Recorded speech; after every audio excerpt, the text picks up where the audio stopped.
kung ang iyong feed ay biglang umilaw sa balitang patay na si Presidente Santos. Malapit mo nang makita kung bakit ito tila totoo.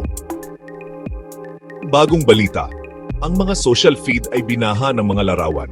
Isang nanginginig na video na nagsasabing namatay na si Presidente Alejandro Santos. Mukhang totoo ang footage, mga opisyal na sasakyan, malungkot na aid, maging isang tila koridor ng ospital. Pero huminto ka muna bago mo ibahagi.